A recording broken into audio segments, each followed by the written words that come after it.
لبیک اللہم لبیک لبیک لا شریک لک لبیک ان الحمد والنعمت لک والملک لا شریک لک لبیک اللہم لبیک لبیک لا شریک لک لبیک ان الحمد والنعمت لک والملک لا شریک لک۔ محترم حضرات، آپ حضرات کے سامنے حج، عمرہ اور زیارت مدینہ منورہ کا نہایت آسان طریقہ تصاویر اور پریزنٹیشن کے ساتھ پیش کیا جا رہا ہے۔ آپ حضرات اس کو توجہ کے ساتھ سنیں۔ بسم اللہ الرحمن الرحیم، الحمد للہ وکفا وسلام علی عبادہ الذین اصطفیٰ، اما بعد فاعوذ باللہ من الشیطان الرجیم، بسم اللہ الرحمن الرحیم، وَلِلَّهِ عَلَى النَّاسِ حِجُّ الْبَيْتِ مَنِ اسْتَطَاعَ إِلَيْهِ سَبِيلًا وَمَنْ كَفَرَ فَإِنَّ اللَّهَ غَنِيٌّ عَنِ الْعَالَمِينَ۔ عزیزوں اور بزرگوں، حج بہت ہی اہم اور بڑی عبادت ہے اور اسلام کی تکمیلی عبادت ہے۔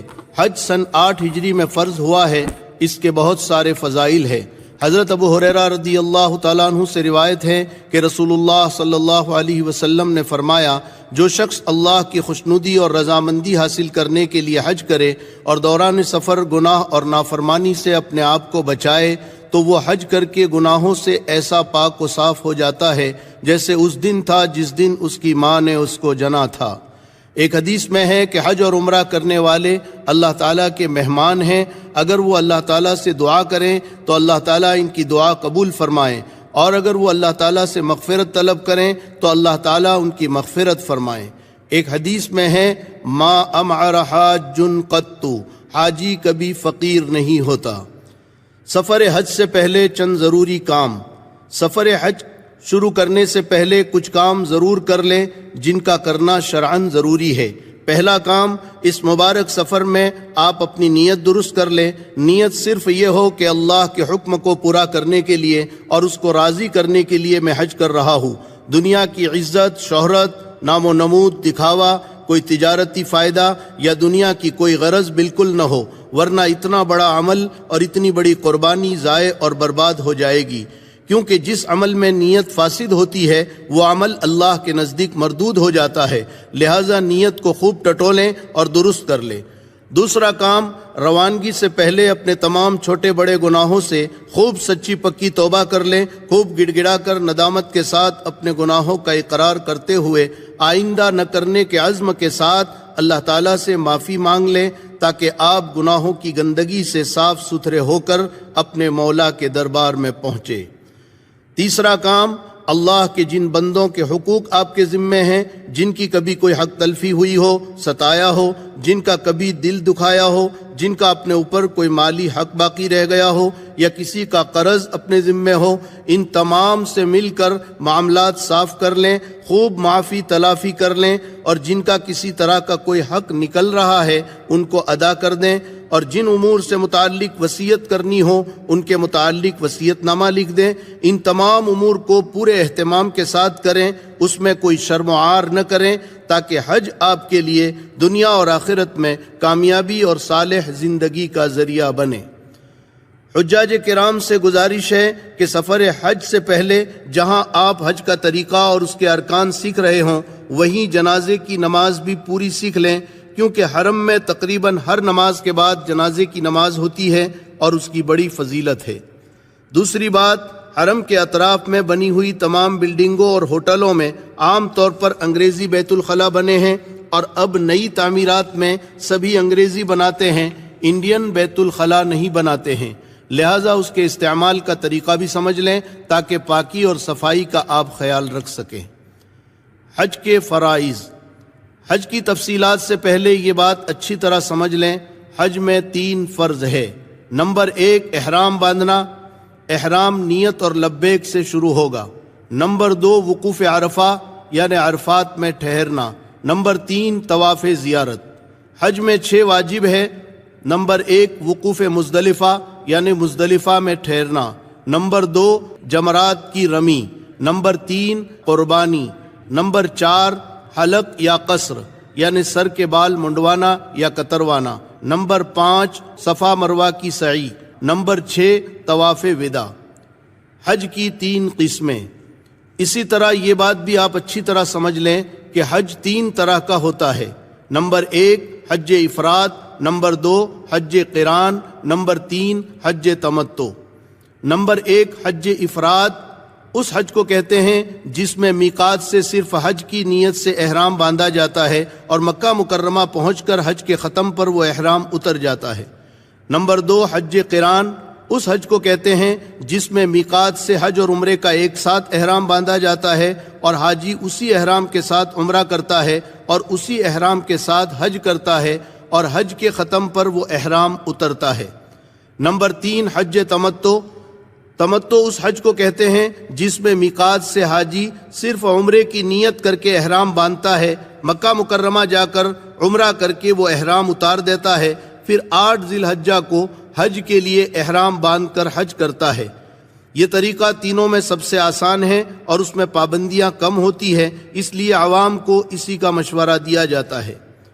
یاد رکھیں حج کی ان تینوں قسموں میں فرق ہے۔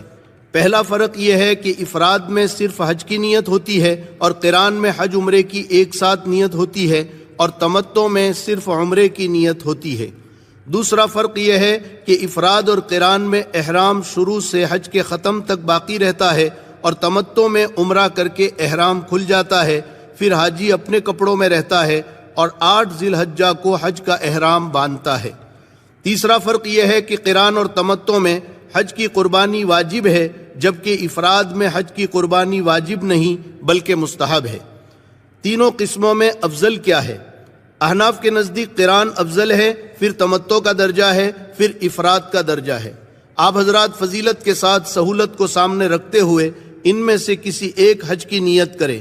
بہتر یہ ہے کہ اگر آپ 8 ذی الحجہ سے کچھ پہلے مکہ مکرمہ پہنچتے ہیں یا پہلے مدینہ منورہ جا کر پھر 8 ذی الحجہ کے قریب مکہ مکرمہ پہنچتے ہیں تو آپ قران کا احرام باندھیں، اس لیے کہ آپ کو زیادہ دن احرام کی پابندیوں میں نہیں رہنا ہوگا۔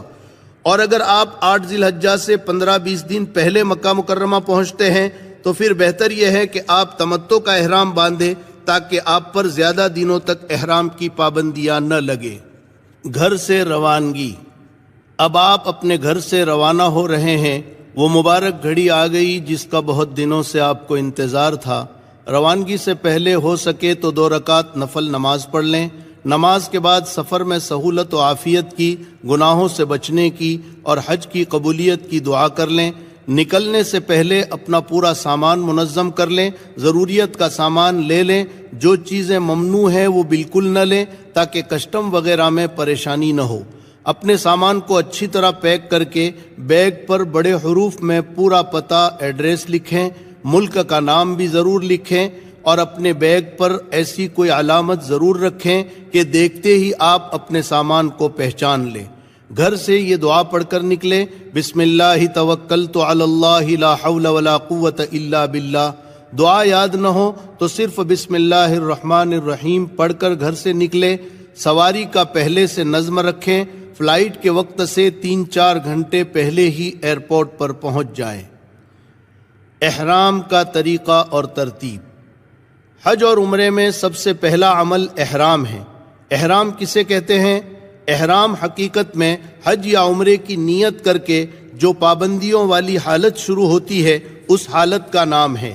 ان 2 چادروں کا نام احرام نہیں ہے، لیکن چونکہ احرام میں مردوں کے لیے سلے ہوئے کپڑے پہننا منع ہے، حاجی ان 2 چادروں میں ہی رہتا ہے، اس لیے لوگ ان 2 چادروں کو بھی احرام کہہ دیتے ہیں، مگر حقیقت میں ان کا نام احرام نہیں ہے۔ لہٰذا اگر یہ چادریں گندی ہو جائیں، ناپاک ہو جائیں یا میلی ہو جائیں یا کسی اور وجہ سے حاجی اگر احرام کی چادریں بدلنا چاہے تو بدل سکتا ہے، بار بار بھی بدل سکتا ہے، البتہ پابندیوں والی حالت برابر باقی رہے گی۔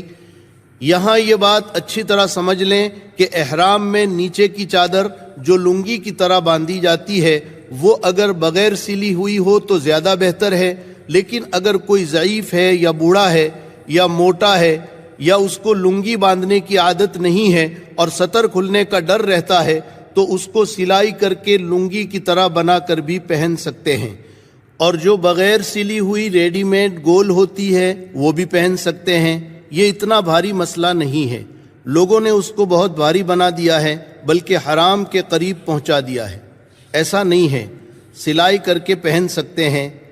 خوب سمجھ لیں، احرام میں سلائی جو منع ہے وہ سلائی ہے جو بدن کی فٹنگ پر ہو، جیسے کرتا، شلوار، قمیص وغیرہ۔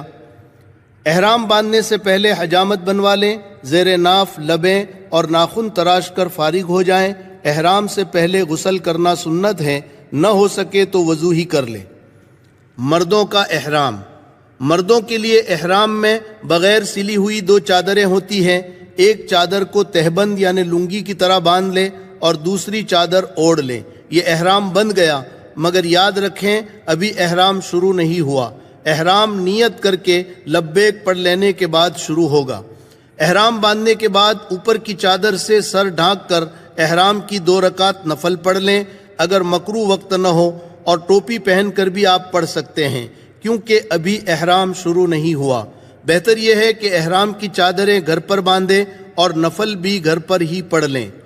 نیت ابھی نہ کریں، ہوائی جہاز میں بیٹھنے کے بعد جب آپ فضا میں پرواز کر لیں اس وقت نیت کریں، مگر فضا میں پرواز کرتے ہی فوراً نیت کر لیں، پھر دیر نہ کریں۔ اگرچہ ہوائی جہاز میں میقات آنے سے کچھ دیر پہلے کپتان کی طرف سے یہ اعلان ضرور ہوتا ہے کہ اب آپ اپنی میقات سے گزرنے والے ہیں، مگر آپ اس کا انتظار نہ کریں، کہیں ایسا نہ ہو کہ نیند آ جائے اور آپ میقات سے بغیر احرام کے گزر جائیں۔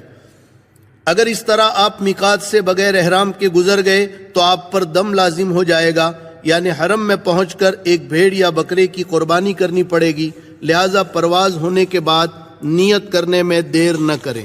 یہ مشورہ حجیوں کو اس لیے دیا جاتا ہے کہ اگر خدا نخواستہ فلائٹ لیٹ ہو گئی یا کسی وجہ سے حاجی حج پر نہ جا سکے تو احرام کی پابندیاں نبھانا مشکل ہو جائے گا۔ وہ اب اپنا احرام اس وقت تک نہیں اتار سکے گا جب تک وہ حرم شریف میں ایک جانور کی قربانی نہ کروائے۔ اس لیے بہتر یہ ہے کہ فلائٹ اڑنے کے بعد نیت کریں۔ جو حجاج کرام یہاں سے سیدھے مدینہ منورہ جا رہے ہیں وہ یہاں سے احرام نہ باندھے، وہ مدینہ منورہ سے جب مکہ معظمہ کے لیے روانہ ہوں گے تو مدینے والوں کی میقات ذوالحلیفہ سے احرام باندھیں گے۔ عورتوں کا احرام۔ یاد رکھیں، عورت کا احرام صرف اس کے چہرے کا کھلا رکھنا ہے۔ عورت اپنے سلے ہوئے کپڑوں میں رہے گی، موزے، دستانے اور زیورات بھی پہن سکتی ہیں، البتہ چہرہ کھلا رکھنا ضروری ہے، یعنی پیشانی سے لے کر ٹھوڑی تک چہرہ کھلا رکھے گی، لیکن پردہ بھی ضروری ہے، لہٰذا سر پر کیپ نما نقاب ڈالے جس سے پردہ بھی ہو جائے اور کپڑا بھی چہرے پر نہ لگے۔ ایسا نقاب بازار میں مل جاتا ہے۔ عورت کے لیے سر ڈھانکنا ضروری ہے، اس لیے بہتر یہ ہے کہ سر پر چھوٹا رومال باندھ لے تاکہ سر اور بال نہ کھلے، لیکن یاد رکھیں یہ احرام کا حصہ نہیں ہے، اس لیے وضو میں سر پر باندھے ہوئے اس کپڑے کو کھول کر مسح کرنا ضروری ہے۔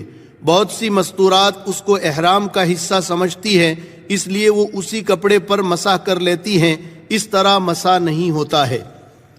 احرام باندھتے وقت اگر عورت ناپاکی کی حالت میں ہو تو اسی حالت میں احرام باندھے اور 2 رکعت احرام کی نہ پڑھے۔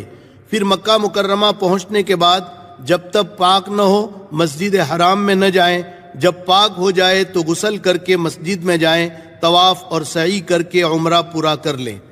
اور اگر ابھی تو پیریڈ نہیں آیا ہے، بعد میں شروع ہوگا اور عورت کو معلوم ہے کہ مکہ جانے کے بعد دن بہت کم ہے، وہ حج تک پاک نہیں ہو سکے گی، تو وہ یہاں سے حج افراد کا احرام باندھے، حج تمتع نہ کریں۔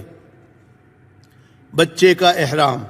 بہت سارے لوگ چھوٹے بچوں کو بھی حج میں لے جاتے ہیں، تو نابالغ بچہ اگر ہوشیار اور سمجھدار ہے تو وہ خود اپنا احرام باندھے گا اور تمام ارکان و اعمال بالغ کی طرح ادا کرے گا، اور اگر وہ بچہ ناسمجھ اور چھوٹا ہے تو اس کا سرپرست اس کی طرف سے احرام باندھے اور تمام ارکان میں اپنے ساتھ بچے کی بھی نیت کر لیں۔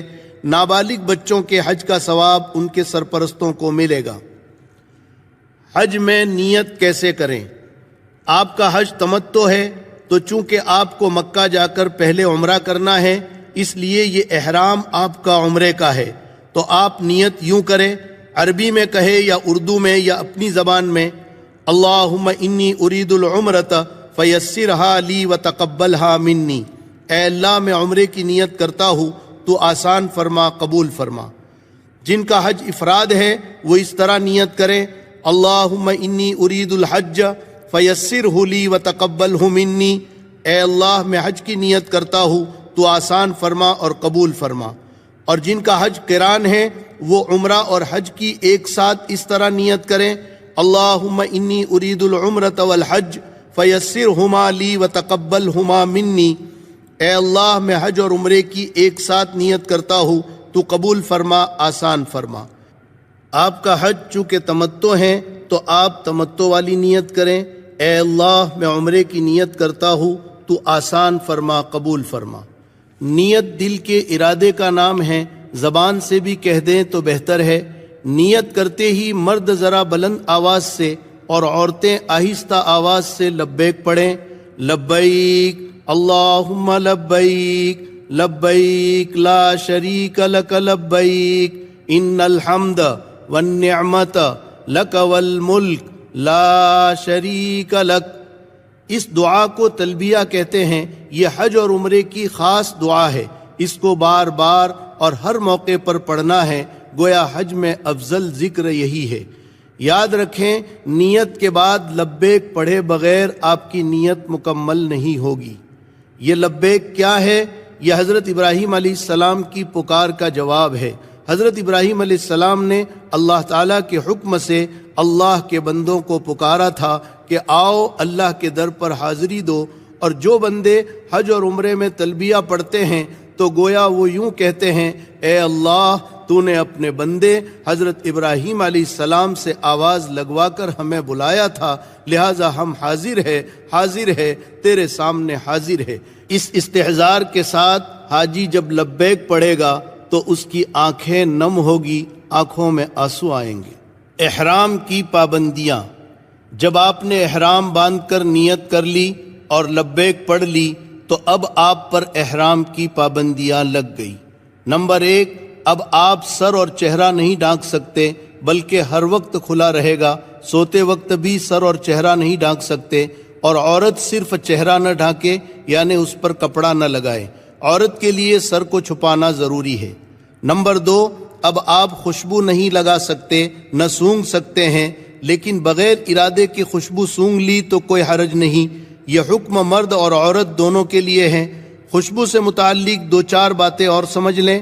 احرام کی حالت میں ٹوتھ پیسٹ نہیں کر سکتے، خوشبو والے صابن سے ہاتھ وغیرہ نہیں دھو سکتے، اسی طرح کچی لونگ، الائچی وغیرہ نہیں کھا سکتے، البتہ کھانے میں پکی ہوئی ہے تو کوئی حرج نہیں۔ اسی طرح ایسا کھانا جس میں بہت خوشبو مہک رہی ہو وہ بھی نہیں کھا سکتے۔ نمبر 3، اب آپ اپنے چہرے، سر یا بدن کے کسی حصے کا بال نہیں توڑ سکتے، اسی طرح ناخن نہیں کاٹ سکتے۔ یہ حکم بھی مرد اور عورت دونوں کے لیے ہے۔ نمبر 4، اب آپ سلا ہوا کپڑا نہیں پہن سکتے، جیسے کرتا، پاجامہ، کوٹ، بنیان، پتلون، انڈر ویئر وغیرہ۔ یہ حکم صرف مردوں کے لیے ہے۔ نمبر 5، اب آپ نہ بیوی سے صحبت کر سکتے ہیں، نہ میاں بیوی کے تعلقات والی باتیں کر سکتے ہیں۔ یہ حکم بھی مرد اور عورت دونوں کے لیے ہے۔ نمبر 6، اسی طرح اب آپ ایسا جوتا نہیں پہن سکتے جو پاؤں کی ابھری ہوئی ہڈی کو ڈھانپ دے۔ جوتا، بوٹ نہ پہنے، سلیپر یا اس جیسی چپل پہنے۔ یہ حکم صرف مردوں کے لیے ہے۔ نمبر 7، اب آپ حرم کی گھاس، پودا یا درخت کی ٹہنی نہیں توڑ سکتے۔ یہ حکم مرد اور عورت دونوں کے لیے ہے، چاہے احرام میں ہوں یا نہ ہوں۔ نمبر 8، اب آپ حرم میں کسی بھی جانور کا شکار نہیں کر سکتے اور نہ ہی شکار کی طرف اشارہ کر سکتے ہیں۔ یہ حکم مرد اور عورت دونوں کے لیے ہے، چاہے احرام میں ہو یا نہ ہو۔ یہاں تک کہ اپنے بدن یا سر کی جو بھی نہیں مار سکتے۔ 3 سے کم جو اگر کوئی مارے گا تو اس کو چاہیے کہ تھوڑا بہت صدقہ کر دے، اور 3 سے زائد مارے گا تو اس پر 1 صدقہ فطر لازم ہوگا۔ بہرحال یہ 8 پابندیاں مردوں کے لیے ہوئی اور 6 پابندیاں عورتوں کے لیے۔ ان پابندیوں کے خلاف کرنے میں بعض صورتوں میں دم اور بعض صورتوں میں صدقہ فطر اور بعض صورتوں میں تھوڑا بہت صدقہ واجب ہوتا ہے۔ لیکن یاد رکھیں غلطیاں ہوتی رہتی ہے، عورتوں سے بھی اور مردوں سے بھی۔ عورتوں کے چہرے پر کپڑا تھوڑا بہت لگ ہی جاتا ہے، لہٰذا کچھ نہ کچھ صدقہ دوران سفر کرتے رہیں۔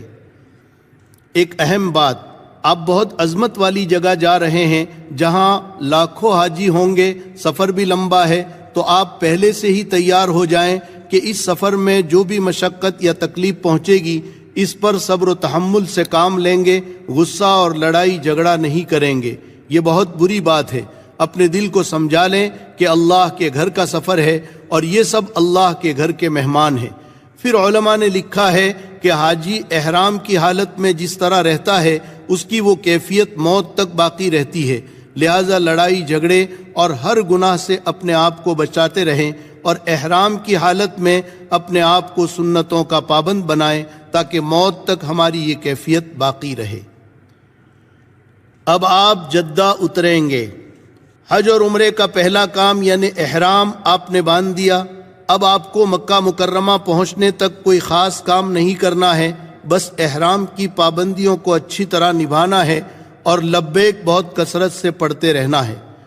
حدیث شریف میں ہے کہ وہ حج بہت اچھا اور قبولیت سے قریب ہوتا ہے جس میں لبیک زیادہ پڑھی گئی ہو۔ لبیک اللہم لبیک لبیک لا شریک لک لبیک ان الحمد والنعمت لک والملک لا شریک لک۔ یہ سفر تقریباً 5 گھنٹے کا ہے۔ اس کے بعد آپ جدہ اتریں گے۔ سب سے پہلے آپ کو ایئرپورٹ کے ایک ہال میں بٹھایا جائے گا، وہاں آپ اپنی نماز اور ضروریات سے فارغ ہو جائیں۔ اس ہال میں زیادہ وقت بھی لگ سکتا ہے۔ یہاں آپ کو امیگریشن کے لیے لائن لگانی پڑے گی۔ اس کے بعد آپ کا سامان آپ کے بیلٹ سے لینا ہوگا۔ اپنا سامان لے کر پاسپورٹ اور کسٹم وغیرہ کی کارروائی مکمل کرا لیں، پھر باہر نکلیں۔ جیسے ہی آپ باہر نکلیں گے تو ایک بڑی ٹرالی میں آپ کا سامان بھر دیا جائے گا۔ آپ اس ٹرالی کا نمبر ضرور یاد رکھیں۔ ہال سے نکلنے کے بعد آپ کو اپنے پاسپورٹ پر بس کا کوپن لگوانا ہے۔ اس کے لیے وہاں ٹینٹ نما آفس بنے ہوتے ہیں جس کے کاؤنٹر پر آپ اپنے پاسپورٹ پر بس کا کوپن لگوائیں۔ اس کے بعد آپ اپنے ملک کے سفارت خانے کے پاس جائیں جہاں آپ کے ملک کے بہت سارے جھنڈے لگے ہوں گے، وہاں آپ کا سامان ٹرالی میں رکھا ہوگا۔ اسی جگہ سے منتظمین حضرات آپ کو بس میں بٹھا دیں گے۔ ایئرپورٹ پر ذرا ہوشیار رہ کر کسی جاننے والے سے پوچھ تاچھ کر ساری کارروائی مکمل کروا لیں۔ اطمینان سے کریں، جلد بازی بالکل نہ کریں۔ لہذا مذکورہ تمام کام کرنے کے لیے ذہنی طور پر اپنے آپ کو تیار رکھیں۔ معمولات میں لگے رہیں۔ بڑی مقدس جگہ آپ جا رہے ہیں، وہاں کے کارکن اور کام کرنے والوں پر بالکل غصہ نہ کریں، نہ کسی طرح طیش میں آئیں، بلکہ اپنے آپ کو قابو میں رکھیں۔ مکہ معظمہ کی طرف روانگی۔ اب آپ جدہ سے مکہ کی طرف روانہ ہو رہے ہیں۔ بس میں لبیک خوب کثرت سے پڑھتے رہیں۔ اب آپ کے دل کی عجیب کیفیت ہوگی اور ہونی بھی چاہیے کہ اب آپ اللہ کے گھر کے قریب پہنچ چکے ہیں، بڑی اونچی جگہ جا رہے ہیں۔ یہ سفر تقریباً 1.5-2 گھنٹے کا ہے۔ حرم کی حد۔ مکہ مکرمہ آنے سے تقریباً 20 کلومیٹر پہلے وہ حدیبیہ والی جگہ ہے جہاں کفار مکہ نے آپ صلی اللہ علیہ وسلم کو عمرہ کرنے سے روک دیا تھا اور آپ نے صحابہ کرام سے موت پر بیعت لی تھی، جس کو بیعت رضوان کہتے ہیں، جس کا ذکر قرآن کریم میں ہے۔ لقد رضی اللہ عن المؤمنین اذ یبایعونک تحت الشجرہ۔ اس سے لگ کر نئی سڑک بنی ہوئی ہے۔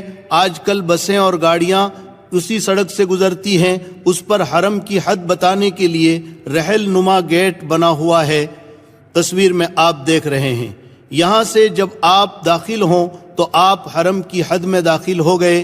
نہایت ادب اور عظمت کے ساتھ گزریں اور اللہ سے دعا کریں، اللہم ان ھذا حرمک وحرم رسولک فحرم لحمی ودمی وبشری علی النار، اللہم آمنی عذابک یوم تبعث عبادک۔ اے اللہ، یہ تیرا اور تیرے رسول کا حرم ہے، میرے گوشت، کھال اور سارے جسم پر جہنم کی آگ حرام کر دے اور قیامت کے عذاب سے مجھے امن دے دے۔ مکہ معظمہ میں داخلہ۔ تھوڑی دیر کے بعد آپ اس مقدس شہر میں داخل ہو جائیں گے جہاں کا چپا چپا حضور اکرم صلی اللہ علیہ وسلم اور صحابہ کرام رضوان اللہ علیہم اجمعین کی قربانیوں سے منور ہے۔ یہاں سے استغفار کرتے ہوئے عاجزی کے ساتھ لبیک پڑھتے ہوئے داخل ہو۔ معلم کی بس آپ کو پہلے معلم کے مکتب لے جائے گی، وہاں بھی وقت لگتا ہے۔ وہاں معلم کی طرف سے آپ کو آئی کارڈ، بیلٹ اور ناشتے کا ایک پیکٹ ملے گا۔ پھر معلم کی بس آپ کو بلڈنگ تک لے جا کر چھوڑ دے گی۔ اس کے بعد آپ اپنی رہائش گاہ دیکھ لیں، اپنا سامان ترتیب سے رکھ لیں، ضروریات سے فارغ ہو جائیں اور تھکن ہو تو آرام کر لیں۔ یہاں جلد بازی بالکل نہ کریں۔ یہاں آپ بہت سارے حاجیوں کو دیکھیں گے کہ سامان رکھ کر سیدھے حرم میں بھاگ رہے ہیں، حالانکہ تھکے ہارے ہیں۔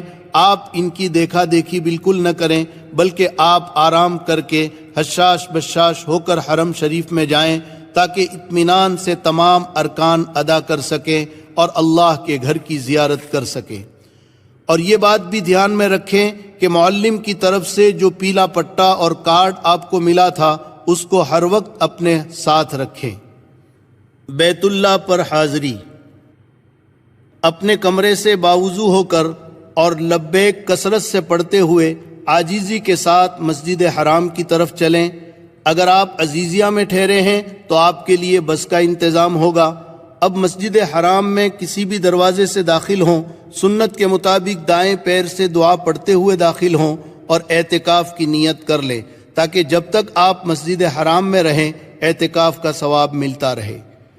اس طرح دعا پڑھیں: بسم اللہ والصلاة والسلام علی رسول اللہ، اللہم اغفر لی ذنوبی وافتح لی ابواب رحمتک ونویت سنت الاعتکاف۔ جب اندر پہنچ جائیں اور بیت اللہ شریف پر آپ کی پہلی نظر پڑے تو راستے سے ایک طرف ہو کر اللہ اکبر لا الہ الا اللہ واللہ اکبر کہہ کر خوب دعا کریں۔ بیت اللہ پر پہلی نگاہ پڑتے وقت تمام دعائیں قبول ہوتی ہے۔ بہتر یہ ہے کہ آپ پہلی دعا یہ مانگیں: اے اللہ، موت تک میری تمام جائز تمنائیں اور دعائیں جو تجھ کو پسند ہو قبول فرما۔ اس کے علاوہ جو دعائیں مانگنا چاہیں مانگ سکتے ہیں اور جتنی دیر مانگنا چاہیں مانگ سکتے ہیں۔ اپنے لیے، اپنے گھر والوں کے لیے، اپنے خاندان کے لیے، پوری امت کے لیے خوب گڑ گڑا کر اللہ سے دعائیں مانگے۔ اس وقت کی آپ کی ساری دعائیں انشاءاللہ قبول ہے۔ دعاؤں سے فارغ ہو کر اب آپ کو عمرہ کرنا ہے۔ عمرے کا طریقہ سمجھنے سے پہلے یہاں بیت اللہ میں پہنچ کر ایک بات خاص طور سے دھیان میں رکھیں تو انشاءاللہ آپ بہت سی تکلیفوں سے بچ جائیں گے۔ بزرگوں، یہاں ہجوم اور بھیڑ بہت زیادہ ہوتی ہے۔ اس کی وجہ سے بعض مرتبہ ساتھی ایک دوسرے سے بچھڑ جاتے ہیں اور بعد میں بڑی پریشانی ہوتی ہے۔ لہٰذا پہلے ہی تمام ساتھی مل کر کوئی خاص نشانی، کوئی گیٹ وغیرہ علامت طے کر لیں کہ طواف کے دوران اگر کوئی ساتھی ایک دوسرے سے بچھڑ گئے تو سب یہاں آ کر اکٹھا ہو جائیں۔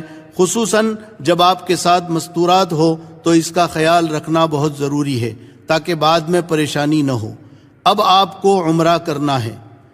عمرے کا طریقہ اور ترتیب۔ عمرہ بہت ہی آسان ہے۔ عمرے میں آپ کو صرف 4 کام کرنے ہیں، اس کو ذہن میں بٹھا لیں۔ نمبر 1، نیت اور لبیک پڑھ کر احرام باندھنا۔ یہ کام تو آپ نے پہلے ہی کر لیا ہے۔ نمبر 2، بیت اللہ کا طواف کرنا رمل اور استباء کے ساتھ۔ طواف کہتے ہیں بیت اللہ کے آس پاس 7 چکر لگانے کو۔ رمل کہتے ہیں کاندھے ہلاتے ہوئے قریب قریب قدم رکھ کر ذرا اکڑ کر چلنے کو، جیسے پہلوان اکھاڑے میں چلتا ہے۔ رمل طواف کے پہلے 3 چکروں میں ہوتا ہے۔ استباء کہتے ہیں احرام کی چادر دائیں بغل سے نکال کر بائیں کندھے پر ڈالنا اور دایاں کندھا کھلا چھوڑ دینا۔ استباء طواف کے 7 چکروں میں ہوتا ہے۔ یاد رکھیں، رمل اور استباء صرف اس طواف میں ہوتا ہے جس کے بعد سعی کرنی ہے۔ کوئی نفلی طواف کر رہا ہے تو اس میں رمل اور استباء نہیں ہوگا۔ رمل صرف پہلے 3 چکر میں مسنون ہے۔ اگر کوئی پہلے 3 چکروں میں رمل کرنا بھول گیا تو بعد کے چکروں میں رمل نہ کرے، اس لیے کہ پہلے 3 چکروں میں جیسے رمل کرنا سنت ہے، بعد کے چکروں میں رمل نہ کرنا سنت ہے۔ طواف کے 7 چکر پورے کرنے کے بعد استباء ختم کر دیں، دایاں کاندھا ڈھانک دیں۔ بعض لوگ نماز میں بھی استباء کی حالت میں ہوتے ہیں، یاد رکھیں اس طرح نماز پڑھنا مکروہ ہے۔ نمبر 3، صفا اور مروہ کے درمیان سعی کرنا۔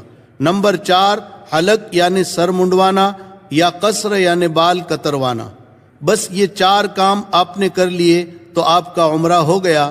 اب اس کو ذرا تفصیل سے اچھی طرح سمجھیں۔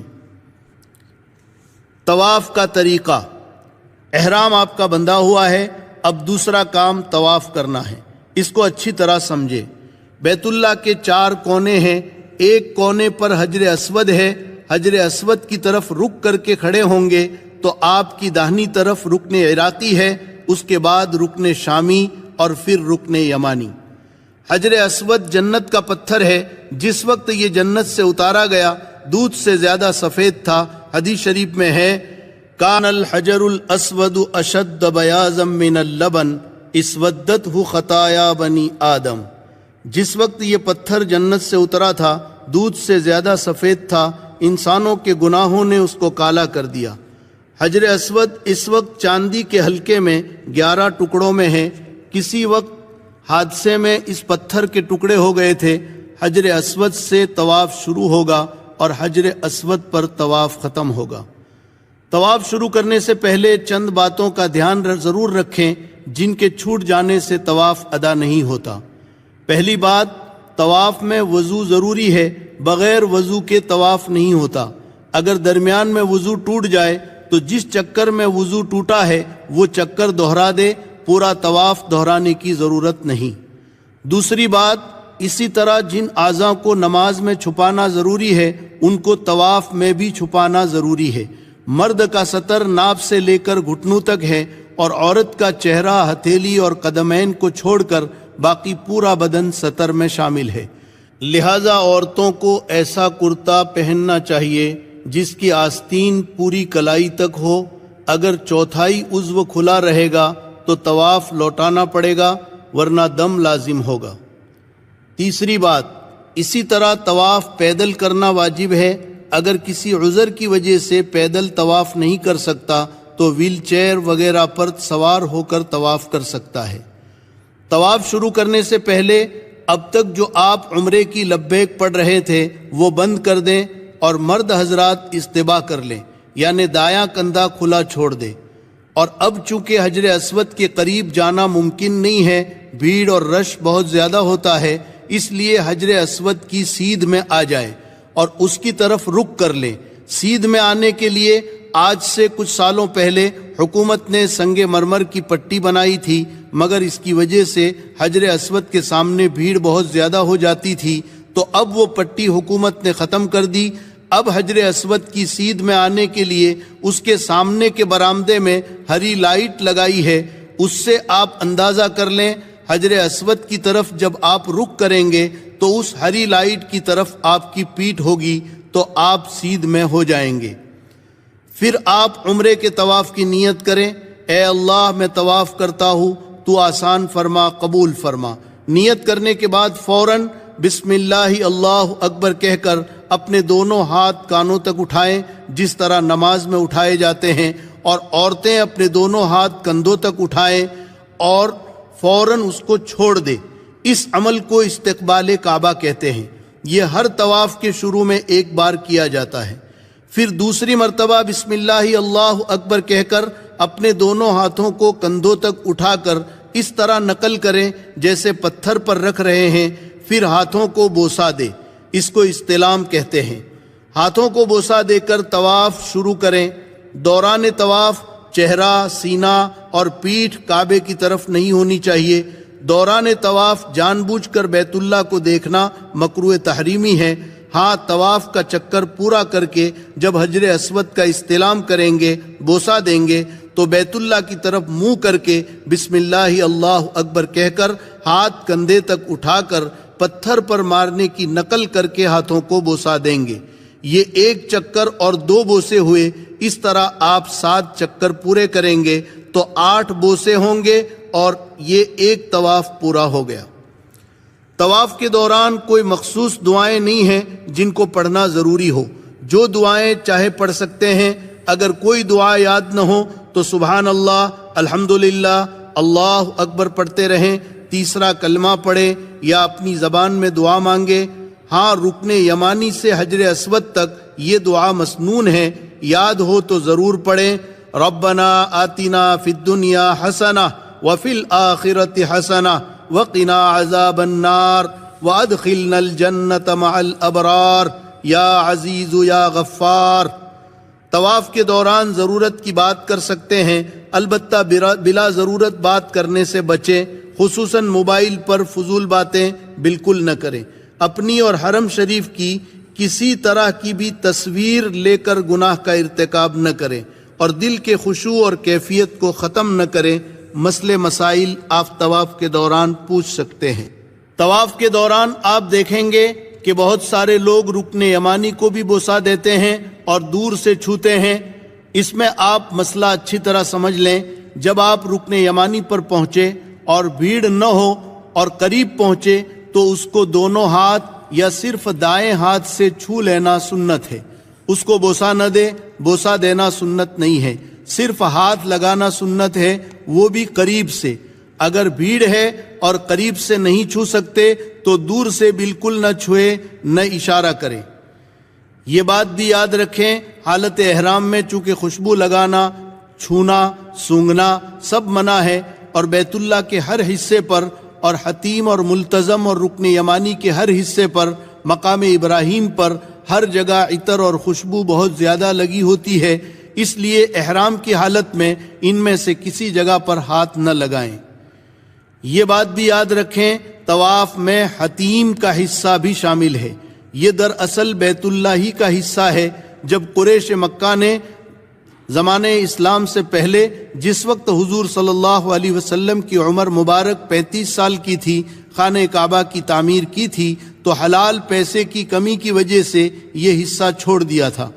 بعد میں امت کے لیے بہت بڑی یہ رحمت بن گئی۔ اب جو بیت اللہ کے اندر نماز پڑھنا چاہتا ہو وہ حتیم میں آ کر اگر نفل نماز پڑھ لے تو گویا اس نے بیت اللہ کے اندر ہی نماز پڑھی۔ آپ حضرات کو بھی وہاں قیام کے زمانے میں موقع ملے تو ضرور وہاں نماز پڑھیں۔ بہرحال طواف کے 7 چکر جب پورے ہو جائیں گے تو اس کے بعد آپ کو 2 رکعت نماز پڑھنی ہے۔ طواف کے بعد 2 رکعت واجب الطواف۔ طواف کے بعد آپ کو 2 رکعت نماز واجب الطواف پڑھنی ہے۔ یہ 2 رکعت ہر طواف کے بعد واجب ہے۔ مقام ابراہیم کے سامنے اگر سہولت سے جگہ مل جائے تو ٹھیک ہے، ورنہ جہاں جگہ ملے 2 رکعت نماز پڑھ لے۔ نماز کے وقت احرام میں جو اجتباء تھا وہ ختم کر دیں، یعنی داہنا کاندھا ڈھانک دے، نماز پڑھ کر اللہ سے دعا کرے۔ مقام ابراہیم خوبصورت سنہری جالی میں ایک پتھر ہے جس پر حضرت ابراہیم علیہ السلام کے دونوں قدموں کے نشانات ہیں، تصویر میں آپ دیکھ رہے ہیں۔ یہ وہ مبارک پتھر ہیں جس پر کھڑے ہو کر حضرت ابراہیم علیہ السلام نے بیت اللہ کی تعمیر کی تھی، اور وہ پتھر خود بخود ضرورت کے مطابق اونچا ہوتا جاتا تھا۔ یہ جنت کا پتھر ہے، سنہری جالی میں یہ مبارک پتھر، اور اس پر حضرت ابراہیم علیہ السلام کے قدموں کے نشانات آج تک موجود ہے۔ اس کے بعد سہولت ہو تو ملتزم پر آئیں۔ حجر اسود اور کعبہ کے دروازے کے بیچ میں 2.5 گز کے قریب بیت اللہ کی دیوار کا جو حصہ ہے اس کو ملتزم کہتے ہیں۔ یہ دعا کی قبولیت کی خاص جگہ ہے۔ اس سے حضور اکرم صلی اللہ علیہ وسلم اس طرح لپٹ کر اور اپنے گال اور رخسار رکھ کر دعا فرماتے تھے جس طرح بچہ اپنی ماں سے لپٹ جاتا ہے۔ مگر یاد رکھیں، اب ملتزم پر آنا بہت ہی مشکل ہے، اس لیے آپ یہ تکلیف نہ اٹھائیں اور نہ حجر اسود کے قریب جانے کی تکلیف اٹھائیں، کیونکہ اب یہاں جانا دوسروں کو تکلیف دینا ہے اور اپنے آپ کو خطرے میں ڈالنا ہے، اور یہ دونوں باتیں حرام ہیں۔ دور سے استلام کرنے سے بھی آپ کو یہ فضیلت حاصل ہو جائے گی۔ نماز سے فارغ ہونے کے بعد آپ زمزم پر آئیں۔ اب تو وہ کنواں نہیں ہے، ہر جگہ نل لگے ہوئے ہیں، ٹھنڈا اور سادہ ہر طرح کا زمزم ملتا ہے۔ بیت اللہ کی طرف منہ کر کے پیٹ بھر کر زمزم کا پانی یہ دعا پڑھتے ہوئے پئیں، اللہم انی اسألک علما نافعا ورزقا واسعا وشفاء من کل داء۔ زمزم وہ مبارک پانی ہے جو حضرت اسماعیل اور حضرت ہاجرہ علیہم السلام کی قربانی پر اللہ تعالیٰ نے امت کو دیا ہے۔ حدیث شریف میں ہے ماء زمزم لما شرب لہ، زمزم کے پانی میں اللہ نے یہ تاثیر اور خاصیت رکھی ہے کہ آدمی جس مقصد سے، جس ارادے سے اور جس نیت سے زمزم کا پانی پیتا ہے، اللہ تعالیٰ اس کی وہ مراد اور اس کا وہ مقصد پورا فرماتے ہیں۔ لہٰذا اس قیام کے زمانے میں جتنا ہو سکے خوب سیر ہو کر زمزم کا پانی پیتے رہیں۔ صفا مروہ کے درمیان سعی۔ عمرے میں 4 کام آپ کو کرنے تھے، پہلا احرام اور دوسرا طواف، یہ آپ کا ہو گیا۔ اب آپ کو تیسرا کام صفا مروہ کے درمیان سعی کرنی ہے۔ ہری لائٹ والے برآمدے میں کچھ قدم چل کر ایک پہاڑی ہے پیچھے کی طرف جس کا نام صفا ہے۔ اب اس کا تھوڑا سا نشان حکومت نے باقی رکھا ہے، وہاں سے کچھ فاصلے پر مروہ پہاڑی ہے۔ صفا اور مروہ کے درمیان 7 پھیرے لگانے کو سعی کہتے ہیں۔ سعی شروع کرنے سے پہلے آپ پھر حجر اسود کی طرف آئیں اور جیسے طواف میں آپ بوسے دے رہے تھے بالکل اسی طرح آپ دونوں ہاتھ اٹھا کر بسم اللہ اللہ اکبر کہہ کر ہتھیلیوں کو بوسا دے۔ یہ 9واں بوسا ہے، یہ سنت ہے۔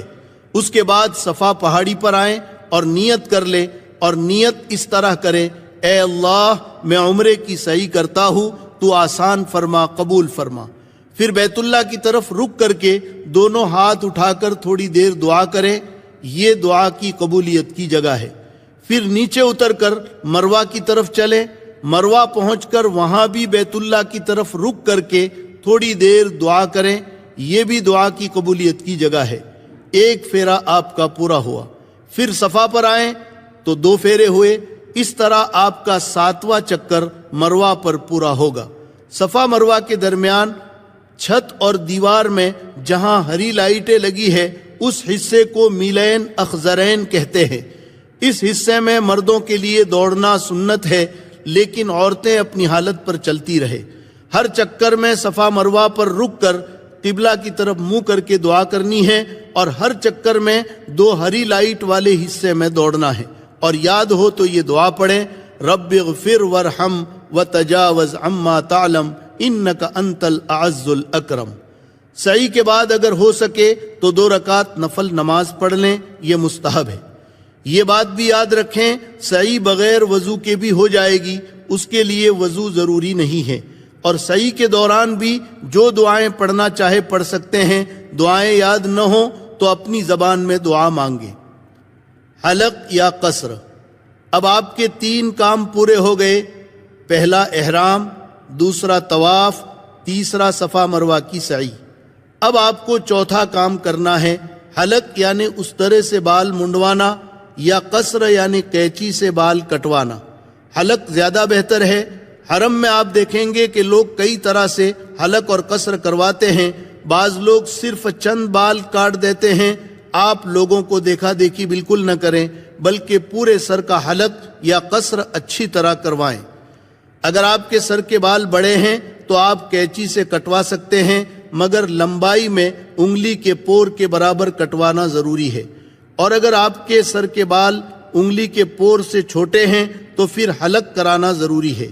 اور عورتیں اپنی چوٹی کے نچلے حصے سے صرف 1 پور کے برابر یعنی تقریباً 1.5 انچ بال کاٹیں۔ بعض مرتبہ عورت کے سر کے بال چوٹی کے اوپر کے حصے میں زیادہ گھنے ہوتے ہیں اور نیچے کے حصے میں چوٹی باریک ہوتی ہے، تو اس صورت میں بالوں کو 3 حصوں میں کر کے 1 پور کے برابر کاٹیں تاکہ چوتھائی سے زیادہ کٹ جائے۔ اور اگر اوپر نیچے بال برابر ہوں تو ایک طرف سے بھی 1 پور کاٹیں گے تو قصر ہو جائے گا۔ جب آپ نے حلق کر لیا تو اب آپ کا احرام ختم ہو گیا اور عمرہ پورا ہو گیا۔ اب ساری پابندیاں ختم ہو گئی، نہا دھو کر اپنے سلے ہوئے کپڑے پہن لے۔ جن لوگوں کا حج قران ہے وہ عمرہ کرنے کے بعد حلق نہیں کریں گے، ان کا احرام ابھی باقی رہے گا۔ عمرے کے بعد سے ایام حج تک آپ کا حج چونکہ تمتع ہے تو آپ عمرے سے فارغ ہو کر 8 ذی الحجہ تک بغیر احرام کے رہیں گے۔ اب آپ پر کوئی پابندی نہیں ہے۔ ان دنوں میں آپ اپنا وقت ضائع نہ کریں، نماز با جماعت کا اہتمام کریں، ذکر کریں، تلاوت کریں۔ حرم میں ایک نیکی کا ثواب 1 لاکھ ہوتا ہے، اس کی قدر کریں۔ حدیث شریف میں ہے روزانہ بیت اللہ پر 120 رحمتیں نازل ہوتی ہیں، 60 طواف کرنے والوں پر، 40 نماز پڑھنے والوں پر اور 20 بیت اللہ کو دیکھنے والوں پر۔ لیکن اس وقت ایک بات کا خاص دھیان رکھیں کہ ابھی حج تک آپ اپنے آپ کو زیادہ تھکائیں نہیں۔ بہت زیادہ طواف کرنا اور بار بار حرم میں آنا ٹھیک نہیں۔ آگے حج کے 5 دن ہیں جو بہت مشقت والے ہیں اور بہت اہم ہیں۔ اس کے لیے آپ اپنی طاقت اور بیلنس باقی رکھیں۔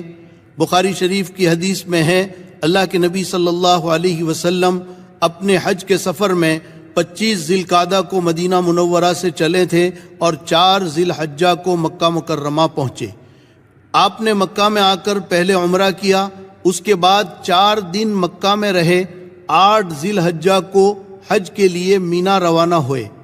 مگر عمرے کے طواف کے بعد بخاری شریف میں ہے وَلَمْ يَطُفْ بِهَا بَعْدَ طَوَافِهِ الْأَوَّلِ کہ حضور پاک صلی اللہ علیہ وسلم نے عمرے کے طواف کے بعد کوئی طواف حج تک آپ نے نہیں کیا۔ 8 تاریخ کو آپ سیدھے مینا چلے گئے۔ یہ آپ نے امت کے لیے کیا تھا تاکہ میری امت پریشان نہ ہو جائے اور اس کو ضروری نہ سمجھ لیں۔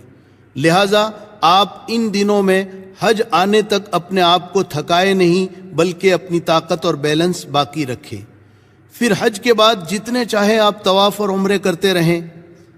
ابھی تو سکون کے ساتھ حج کے سیکھنے کی فکر کریں، اللہ سے دعائیں کرتے رہیں، وقت ضائع نہ کریں۔ اللہ کی ذات بڑی عطا کرنے والی ہے۔ منت سے سماجت سے مانگو، منت سے سماجت سے مانگو، در کریم سے سائل کو کیا نہیں ملتا۔ مکہ تو ضرور خیال رکھیں کہ اپنے سے اگلی صف میں کوئی عورت نہ ہو اور دائیں بائیں لگ کر بھی کوئی عورت نہ کھڑی ہو۔ اگر آپ سے اگلی صف میں یا دائیں بائیں لگ کر کوئی عورت کھڑی ہو جائے تو آپ آگے بڑھ جائیں۔ البتہ مسجد نبوی میں عورتوں کا بالکل الگ انتظام ہے۔ مسجد حرام میں طواف کی وجہ سے الگ انتظام حکومت کے لیے مشکل ہے۔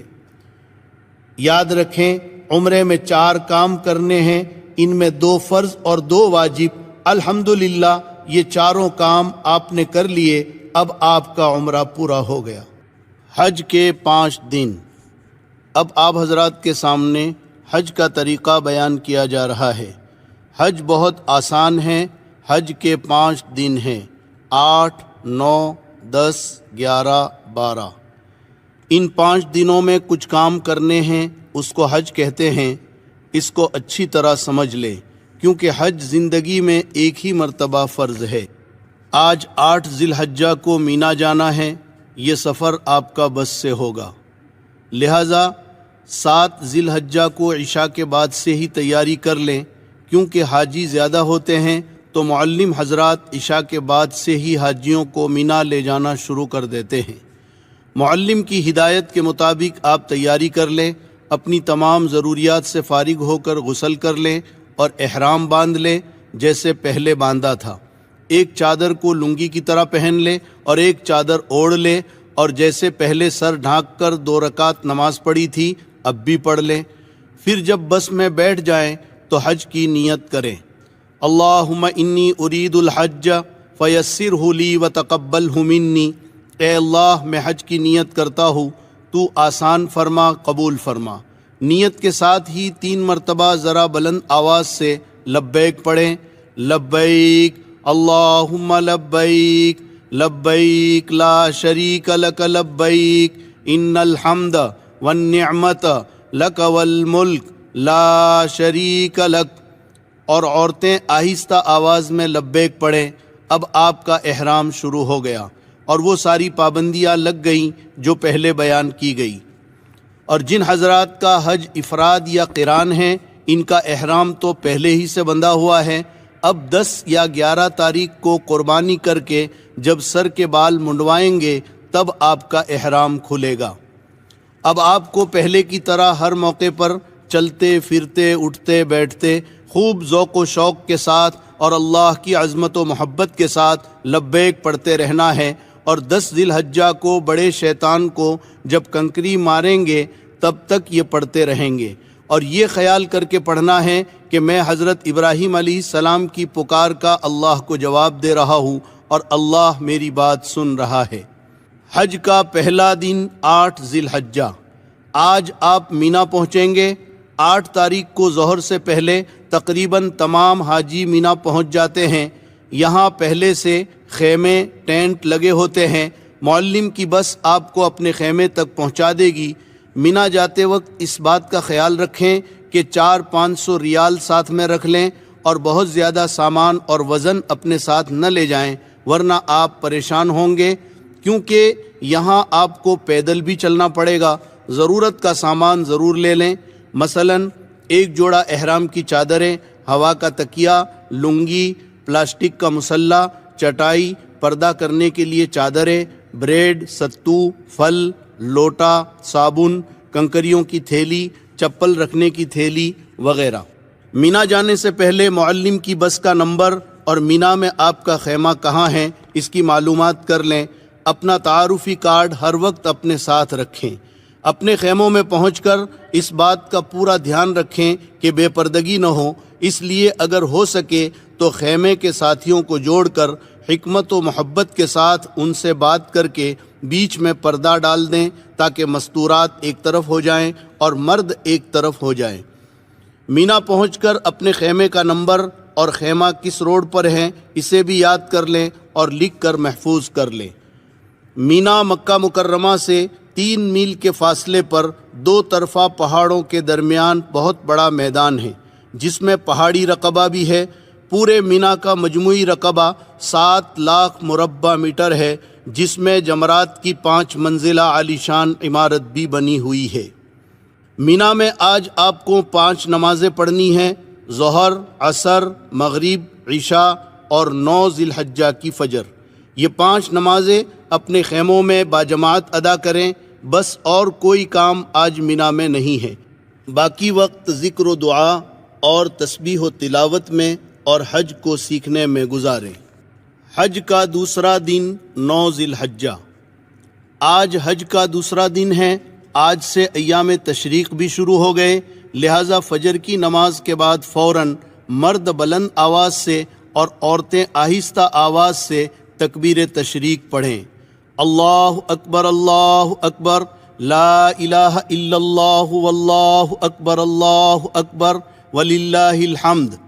تکبیر تشریق 9 ذی الحجہ کی فجر سے 13 ذی الحجہ کی عصر تک ہر فرض نماز کے بعد مرد اور عورت پر 1 مرتبہ پڑھنا واجب ہے۔ 9 ذی الحجہ کا دن بڑا ہی عظیم الشان دن ہے۔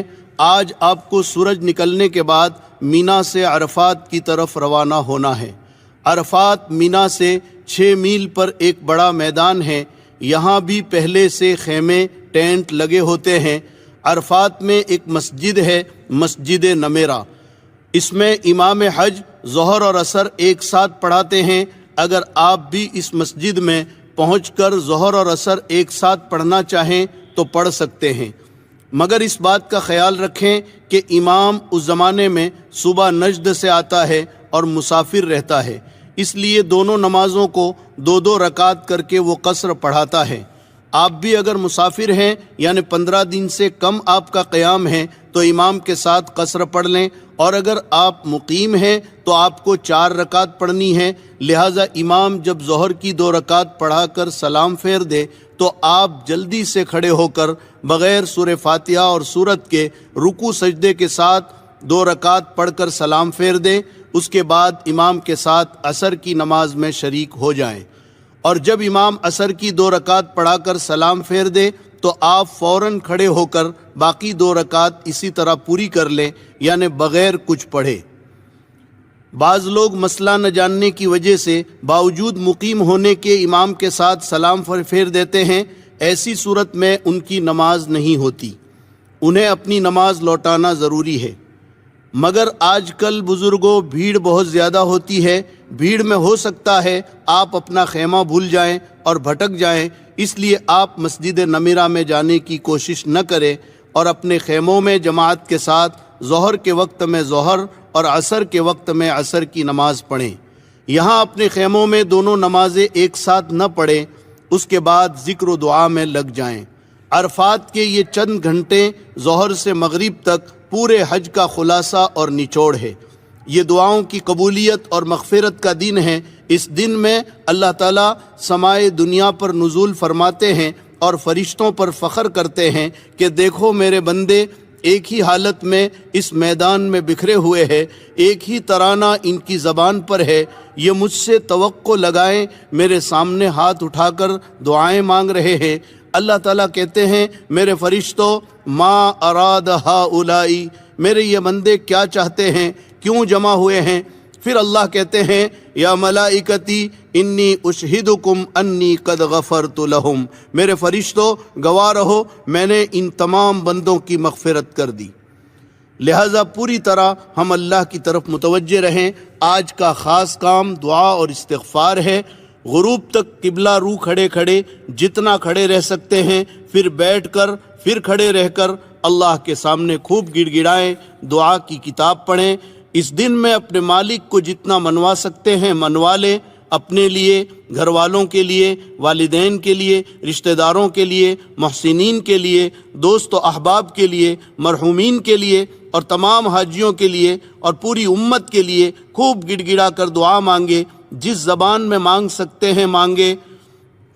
عرفات کے میدان میں زوال سے غروب تک کے وقت میں تھوڑی دیر وقوف کرنا یعنی ٹھہرنا حج کا بہت بڑا فرض ہے۔ اسی لیے حدیث شریف میں فرمایا الحج عرفہ، حج عرفہ ہی کا نام ہے۔ اسی لیے وہاں جو لوگ بیمار ہوتے ہیں، ICU میں ہوتے ہیں، ان کو بھی حکومت ایمبولنس میں ڈاکٹر کی ٹیم کے ساتھ یہاں کی حاضری کرا دیتی ہے، اور جو VIP لوگ ہوتے ہیں ان کو بھی ہیلی کاپٹر سے عرفات کے میدان میں لا کر یہ فرض پورا کرا دیتے ہیں تاکہ ان کا حج ہو جائے۔ ہو سکے تو عرفات کے میدان میں یہ چند معمولات بھی کر لیں۔ عرفات کے معمولات: عرفات میں ظہر کے بعد یہ 4 عمل کریں۔ نمبر 1، چوتھا کلمہ 100 مرتبہ، لا الہ الا اللہ وحدہ لا شریک لہ، لہ الملک ولہ الحمد وہو علی کل شیء قدیر۔ نمبر 2، بسم اللہ کے ساتھ سورہ اخلاص 100 مرتبہ، بسم اللہ الرحمن الرحیم، قل هو اللہ احد اللہ الصمد لم یلد ولم یولد ولم یکن لہ کفوا احد۔ نمبر 3، درود ابراہیم اخیر میں وعلینا معہم کے اضافے کے ساتھ 100 مرتبہ، اللہم صلی علی محمد وعلی آل محمد کما صلیت علی ابراہیم وعلی آل ابراہیم انک حمید مجید وعلینا معہم۔ نمبر 4، استغفار جو آپ کو یاد ہو 100 مرتبہ، استغفر اللہ ربی من کل ذنب واتوب الیہ۔ اس کے ساتھ قرآن کی تلاوت، مناجات مقبول یا الحزب الاعظم بھی پڑھ سکتے ہیں تو ضرور پڑھیں۔ حضور اکرم صلی اللہ علیہ وسلم سے عرفات میں دودھ پینا ثابت ہے، لہٰذا سنت کی اتباع میں آپ بھی اگر میسر ہو سکے تو دودھ پی لیں یا کوئی اور چیز کھا پی لیں۔ یہاں پر ایک مسئلہ اچھی طرح سمجھ لیں کہ یوں تو عرفات کا وقت 9 تاریخ کی زوال سے لے کر 10 تاریخ کی صبح صادق تک ہے، یعنی اس درمیان میں کوئی بھی آدمی حج کی نیت سے احرام پہن کر تھوڑی دیر کے لیے بھی عرفات میں آ جائے تو وہ حاجی ہو جائے گا، مگر اس میں مغرب تک رکنا واجب ہے۔ اگر کوئی مغرب سے پہلے عرفات سے نکل جائے گا تو دم لازم ہوگا۔ مزدلفہ کی طرف روانگی: جب سورج غروب ہو جائے تو مغرب کی نماز پڑھے بغیر مزدلفہ کی طرف روانہ ہو جائیں۔ مغرب کی نماز نہ عرفات میں پڑھے نہ راستے میں، بلکہ مزدلفہ پہنچ کر عشاء کے وقت میں مغرب اور عشاء دونوں نمازیں ایک ساتھ پڑھیں، ایک اذان اور ایک اقامت کے ساتھ، یعنی اذان کے بعد تکبیر کہہ کر فوراً مغرب کی جماعت شروع کریں، فرض پڑھ کر فوراً امام سلام پھیر دے اور اس کے بعد بغیر تکبیر کے عشاء کی جماعت شروع کرے، اس کے بعد مغرب کی سنتیں، پھر عشاء کی سنتیں اور وتر پڑھے۔ مزدلفہ عرفات سے 3 میل پر ایک میدان ہے، یہاں خیمے نہیں لگے ہوتے ہیں۔ یہ رات آپ کو مزدلفہ میں گزارنی ہے۔ یہ رات بڑی عظیم الشان اور بڑی قابل قدر ہے۔ روایتوں میں ہے کہ یہ رات شب قدر سے زیادہ قابل قدر اور افضل ہے۔ روایتوں میں ہے کہ حجۃ الوداع میں رسول اللہ صلی اللہ علیہ وسلم نے عرفات میں امت کے لیے بہت کچھ مانگا۔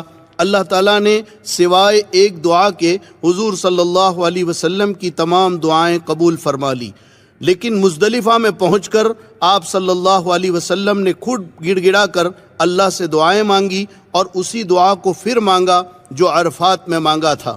تو یہاں پر اللہ نے وہ دعا بھی قبول فرما لی اور آپ امت کے انجام سے بہت ہی خوش اور مطمئن ہو گئے، اور شیطان کو دیکھا کہ بہت ہی واویلا کر رہا ہے اور اپنے سر پر مٹی ڈال رہا ہے۔ لہٰذا یہ رات بڑی عظیم ہے، اس کی ہمیں خوب قدر کرنی ہے۔ فجر کی نماز کے بعد سے سورج نکلنے کے قریب تک تھوڑی دیر مزدلفہ میں ٹھہرنا واجب ہے۔ فجر سے پہلے ہرگز مزدلفہ سے نہ نکلے، ورنہ واجب چھوٹنے سے دم لازم آئے گا۔ اور یہ بات بھی یاد رکھیں کہ مزدلفہ سے ایک حاجی کے لیے 70 کنکریاں بھی چن لے۔ کنکری بڑے چنے کے دانے کے برابر ہو، نہ بہت چھوٹی ہو نہ بہت زیادہ بڑی ہو۔ حج کا تیسرا دن 10 ذی الحجہ۔ جب مزدلفہ میں سورج نکلنے کا وقت قریب ہو جائے تو وہاں سے مینا کی طرف روانہ ہو جائے۔ آج 10 ذی الحجہ یعنی قربانی کا دن ہے، عید کا دن ہے۔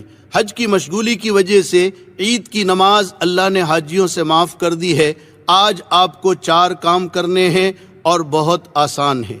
نمبر 1، جمرات کی رمی یعنی شیطانوں کو کنکریاں مارنا۔ نمبر 2، قربانی۔ نمبر 3، حلق یا قصر یعنی بال منڈوانا یا بال کٹوانا۔ نمبر 4، طواف زیارت۔ 10 ذی الحجہ کا پہلا کام، سب سے پہلے آج آپ کو رمی کرنی ہے، پھر قربانی کرنی ہے، پھر حلق کرنا ہے۔ ان 3 میں ترتیب واجب ہے، اور طواف زیارت 10 کی صبح سے 12 کی مغرب تک کبھی بھی کر سکتے ہیں، ترتیب ضروری نہیں۔ تو آج مینا میں سب سے پہلے جمرہ عقبہ یعنی بڑے شیطان کو 7 کنکریاں مارنا ہے۔ مینا میں 3 جگہوں پر لمبے ستون بنے ہوئے ہیں، ان کو جمرات کہتے ہیں۔ اب اس کی 5 منزلہ عالیشان عمارت بنی ہوئی ہے، اور ہر طرف سے آنے والوں کے لیے الگ الگ منزلیں طے کر دیے ہیں۔ داخل ہونے کا راستہ بھی الگ ہے اور نکلنے کا راستہ بھی الگ ہے۔ پہلا جمرہ مسجد خیف کے قریب ہے، جس کو جمرہ اولا کہتے ہیں۔ دوسرا اس سے آگے ہے، اس کو جمرہ وسطیٰ یعنی درمیانی جمرہ کہتے ہیں۔ تیسرا بالکل مینا کے اخیر میں ہے، جس کو جمرہ عقبہ یعنی آخری جمرہ کہتے ہیں۔ آج صرف جمرہ عقبہ یعنی بڑے شیطان کو 7 کنکریاں مارنا ہے۔ اس کا وقت صبح صادق سے آئندہ کل کی صبح صادق تک ہے، لہٰذا اس میں جلد بازی بالکل نہ کریں۔ جس وقت سہولت اور آسانی ہو اس وقت ماریں، رات میں بھی مار سکتے ہیں۔ اور ابھی تک جو آپ لبیک پڑھ رہے تھے، بڑے شیطان پر پہلی کنکری کے ساتھ لبیک کا سلسلہ بند کر دیں۔ تو 10 تاریخ کا پہلا کام بڑے شیطان کو 7 کنکریاں مارنا ہے۔ کنکری شہادت کی انگلی اور انگوٹھے سے پکڑیں اور ہر کنکری کے ساتھ یہ دعا پڑھتے جائیں، بسم اللہ اللہ اکبر رغمن للشیطان ورضن للرحمن۔ میں کنکری مارتا ہوں شیطان کو ذلیل کرنے اور رحمان کو راضی کرنے کے لیے۔ اگر پوری دعا یاد نہ ہو تو صرف بسم اللہ اللہ اکبر کہہ کر اپنی زبان میں کہے، شیطان کو ذلیل کرنے اور رحمان کو راضی کرنے کے لیے میں کنکری مارتا ہوں۔ یہ بات ذہن میں رکھیں کہ کنکریاں ستون ہی کو لگنا ضروری نہیں، بلکہ ستون کے اطراف میں بنے ہوئے دائرے میں بھی گر جائے گی تو واجب ادا ہو جائے گا۔ یہ بات بھی اچھی طرح سمجھ لیں کہ ہر کنکری کو الگ الگ مارنا ہے۔ اگر کسی نے غلطی سے یا غصے سے 7 کنکریاں ایک ساتھ مار دی تو یہ ایک ہی کنکری مانی جائے گی، لہٰذا ایک ایک کنکری الگ الگ ماریں۔ کنکری مارنے کے لیے جب اپنے خیمے سے چلے تو کچھ کنکریاں زیادہ لے کر چلیں تاکہ کوئی کنکری آپ کے ہاتھ سے گر جائے تو کم نہ پڑے، کیونکہ وہاں سے کنکری اٹھانا سخت منع ہے۔ یہ بات بھی اچھی طرح سمجھ لیں کہ کنکریاں کیوں ماری جاتی ہے۔ سیدنا ابراہیم علیہ السلام جب اپنے بیٹے حضرت اسماعیل علیہ السلام کو اللہ کے حکم سے ذبح کرنے کے لیے لے کر چلے تو سب سے پہلے شیطان پہلے جمرے کے پاس ملا اور ذبح کرنے سے روکنا چاہا۔ حضرت ابراہیم علیہ السلام نے 7 کنکریاں ماری تو وہ زمین میں دھس گیا۔ آگے بڑھ کر دوسرے جمرے کے پاس نظر آیا اور ذبح کے ارادے سے روکنا چاہا۔ یہاں بھی حضرت ابراہیم علیہ السلام نے 7 کنکریاں ماری، وہ زمین میں دھس گیا۔ پھر چھوٹے جمرے کی جگہ نظر آیا، یہاں بھی حضرت ابراہیم علیہ السلام نے 7 کنکریاں ماری، وہ زمین میں دھس گیا۔ اللہ تعالیٰ کو اپنے بندے حضرت ابراہیم علیہ السلام کا اخلاص اور عاشقانہ عمل پسند آ گیا تو قیامت تک حاجیوں کو حکم دے دیا کہ تم بھی ان جگہوں پر میرے بندے ابراہیم کی نقل اتارو۔ دوسرے کی طرف سے کنکریاں مارنا کب جائز ہے؟ یہاں ایک مسئلہ سمجھ لیں، بہت سارے لوگ کسی دوسرے کو اپنا وکیل بنا دیتے ہیں، یہ وکیل بنانا کب جائز ہے؟ یاد رکھیں، کوئی آدمی ایسا بیمار، کمزور، بوڑھا یا اپاہج ہے جو چل نہیں سکتا ہے تو اس کی طرف سے دوسرے کو کنکری مارنے کے لیے نائب بنانا جائز ہے، یعنی اس کی کنکری دوسرا مار سکتا ہے۔ وہ دوسرا آدمی پہلے اپنی کنکری مارے پھر اس کی کنکری مارے۔ لیکن اگر کوئی مرد یا عورت تندرست ہے، صرف تھکان کی وجہ سے یا بھیڑ سے گھبرا کر دوسرے کو نائب بنا دے تو یہ ہرگز جائز نہیں ہے، بلکہ اسے اپنی کنکری خود اپنے ہاتھ سے مارنی پڑے گی۔ دوسرے کو اگر نائب بنا دیا تو یاد رکھیں یہ رمی نہ ہوگی اور دم واجب ہوگا۔ 10 ذی الحجہ کا دوسرا کام۔ 10 تاریخ کو جب آپ نے بڑے شیطان کو کنکریاں مار دی تو آج کا دوسرا کام قربانی کرنا ہے۔ آپ کا حج تمتع ہے تو آپ پر قربانی واجب ہے، اسی طرح قران کرنے والوں پر بھی واجب ہے، البتہ افراد کرنے والوں پر واجب نہیں، مستحب ہے۔ کر لیں تو اچھا ہے، نہ کرے تو کوئی حرج نہیں۔ یہ قربانی شکرانے کی ہے، اس کے علاوہ صاحب نصاب پر جو سالانہ قربانی ہے وہ تو باقی ہے، جو ہر صاحب نصاب پر واجب ہے، وہ بھی کرنا ہے۔ البتہ وہ قربانی آپ اپنے وطن میں بھی کروا سکتے ہیں، اور اگر حرم میں کرنا چاہیں تو یہاں بھی کر سکتے ہیں۔ بہرحال 10 تاریخ کو رمی سے فارغ ہو کر کسی معتمد آدمی سے قربانی کروائیں، اس کی ترتیب پہلے ہی سے کر لیں۔ قربانی میں وہاں بہت گڑبڑ ہوتی ہے، لہٰذا اطمینان والے آدمی کو قربانی دے اور اس کا نمبر لے لیں، پھر رمی کر کے اس کو فون کر دیں تاکہ وہ قربانی کر لے، پھر اس کے بعد آپ حلق کریں۔ 10 ذی الحجہ کا تیسرا کام۔ قربانی کے بعد آپ حلق یا قصر کروا لیں۔ حلق یعنی سر کے بال اس طرح سے صاف کرنا، اور قصر یعنی سر کے بال قینچی یا مشین سے کاٹنا۔ اس کے بغیر آپ کا احرام نہیں کھلے گا۔ اس کا طریقہ یہ ہے کہ پورے سر کے بال منڈوا دیے جائیں یا پورے سر کے بال برابر کر کے کٹوا دیے جائیں۔ حلق کرنا قصر سے زیادہ بہتر ہے، اس کا ثواب زیادہ ہے۔ آپ حرم میں دیکھیں گے کہ لوگ مختلف طرح سے حلق اور قصر کرتے ہیں، آپ دیکھا دیکھی بالکل نہ کریں، مسئلہ اچھی طرح سمجھ لیں۔ اگر آپ کے سر کے بال بڑے ہیں تو آپ قصر کر سکتے ہیں، یعنی بال قینچی سے کاٹ سکتے ہیں، مگر لمبائی میں کم از کم انگلی کے پور کے برابر کٹنا ضروری ہے۔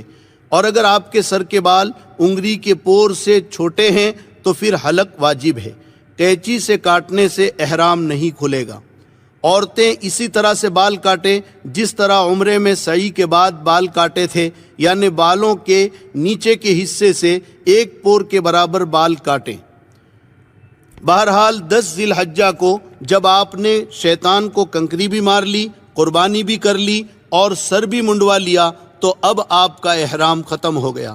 اب آپ سلے ہوئے کپڑے پہن سکتے ہیں اور وہ سب چیزیں حلال ہو گئی جو احرام کی وجہ سے حرام تھی۔ مگر ایک پابندی ابھی بھی باقی ہے کہ بیوی ابھی حلال نہیں ہوئی۔ جب طواف زیارت کر لیں گے تو بیوی بھی حلال ہو جائے گی۔ یہاں نوجوانوں سے بعض مرتبہ غلطی ہو جاتی ہے، وہ حلق ہو جانے کی وجہ سے سمجھتے ہیں کہ ہم حلال ہو گئے اور بیوی سے صحبت کر بیٹھتے ہیں۔ یاد رکھیں، اگر ایسی غلطی ہوئی تو ایک قول کے مطابق بڑا دم لازم ہوگا، یعنی بڑے جانور کی قربانی کرنا پڑے گا، لہٰذا اس کا خیال رکھیں۔ 10 ذی الحجہ کا چوتھا کام 10 ذی الحجہ کا چوتھا کام طواف زیارت ہے۔ یہ حج کا فرض ہے۔ طواف زیارت 10، 11، 12 ان 3 دنوں میں کبھی بھی کر سکتے ہیں۔ رمی، قربانی اور حلق ان تینوں سے پہلے بھی، درمیان میں بھی اور بعد میں بھی کر سکتے ہیں۔ البتہ افضل یہ ہے کہ طواف زیارت رمی، قربانی اور حلق کے بعد کیا جائے۔ یہ طواف بھی ویسا ہی ہے جیسے عمرے کا طواف آپ نے کیا تھا کہ حجر اسود کے استلام یعنی بوسے سے طواف شروع ہوگا، 7 چکر ہوں گے۔ البتہ یہ طواف چونکہ عام طور پر اپنے کپڑوں میں ہوتا ہے، اس لیے کہ حاجی قربانی کر کے حلق کروا لیتا ہے اور احرام اتار دیتا ہے، تو اس میں استباح نہ ہوگا، مگر یاد رکھیں رمل اس میں بھی ہوگا۔ لیکن اگر قربانی کر کے آپ نے حلق نہیں کیا اور احرام میں ہی آ کر طواف زیارت کر رہے ہیں یا رمی اور قربانی سے پہلے طواف زیارت کر رہے ہیں تو 7 چکروں میں استباح ہوگا، یعنی داہنے بغل سے احرام کی چادر نکال کر بائیں کندھے پر ڈالیں گے، جیسے شروع میں عمرے کے وقت آپ نے کیا تھا۔ اگر ایک ہی دن میں یہ چاروں کام نہ ہو سکے تو کوئی حرج نہیں، آج شیطان کو کنکری مار لیں، پھر قربانی اور حلق کر لیں، طواف زیارت دوسرے دن کریں۔ اگر اتنا بھی آپ کو مشکل لگ رہا ہے تو صرف بڑے شیطان کو آج کنکریاں مار لیں، دوسرے دن قربانی اور طواف زیارت کر لیں۔ یاد رہیں کہ جب تک حلق نہ کر لیں احرام نہیں اترے گا۔ طواف زیارت کے بعد سعی۔ طواف زیارت کے بعد ہر حاجی کو سعی کرنی ہوتی ہے۔ یہ سعی طواف زیارت کے بعد ذی الحجہ کے مہینے میں اخیر تک کبھی بھی کر سکتے ہیں۔ اس سعی کے لیے احرام اور نفلی طواف بھی شرط نہیں، بس صرف صفا مروہ کے 7 پھیرے اس طرح سے کرنے ہیں جس طرح آپ نے عمرے کے طواف کے بعد سعی میں کیے تھے۔ لہٰذا حج کے 5 دنوں میں اگر تھکان زیادہ ہو جائے تو صرف طواف زیارت کر لیں اور اس کی سعی 2-3 دن کے بعد کریں، اس میں کوئی نقصان بھی نہیں اور کوئی دم وغیرہ بھی نہیں۔